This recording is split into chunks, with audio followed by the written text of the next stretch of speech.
จะมาติดตั้งจานเนาะหน้าจานจะปิ้นไปทางหลักอันโทรศัพท์นี้จานนะจับใส่ปั้นลมนี่เนาะใส่กลางเหล็กนี่ใส่ตรงนี้มาตอกตะปูนี่ส่วนสายอาจจะขึ้นหลังคาแล้วตกกิ๊บไปเนาะคือเรื่องนี้ประมาณนี้การจับจานเขาจะใส่น็อตยาวประมาณนี้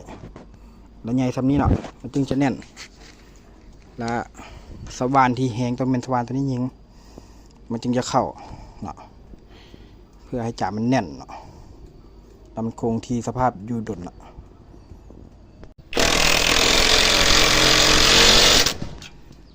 จะจับน็อตซีโตแน่นเนาะที่ว่าแน่นนี่ค้อนจนบ่อนั่นเลยมือคันยังบ่นเองเขียนสกอตตามจานมาเนาะประมาณนี้ขึ้นมานี้เป็นอย่างเขาจึงเอาสายเสียงไว้ถึงนี่เนาะเพื่อเวลาเขาจากง่ายจานจากหมุนปั๊บหน้าจานเนาะมันจะยาวเนาะสายจะยาวมันก็สามารถปรับได้เนาะบางสร้างก็เอามาโค้งมุนๆทีนี้เนาะก็ได้คือกันแต่เอาขึ้นมาถึงนี้เลยเนาะ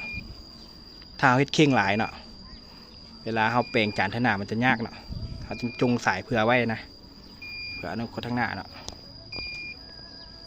การแล่นสายเฮาเนาะจากจานก็ขึ้นมานี่แล้วก็ตอกกิ๊บใส่คานเนาะก็เรียบไปเลยเนาะเข้าห้องลูกค้าเลยเนาะถือว่าทำได้ปกติ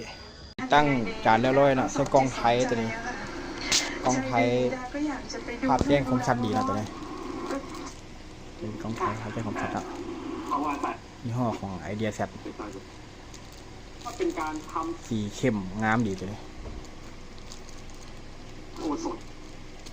ภาพนี้งามเลยล่ะว่าแจ้งคมชัดเนาะกล้องไอเดียแซดของไทยเฮดดีตั้งเรียบร้อยแล้วเด้อหับสมเลยเนาะปกติเนาะ สูตรน้ำตาลน้อยอร่อยแล้วอร่อยยังไงได้บ้างครับ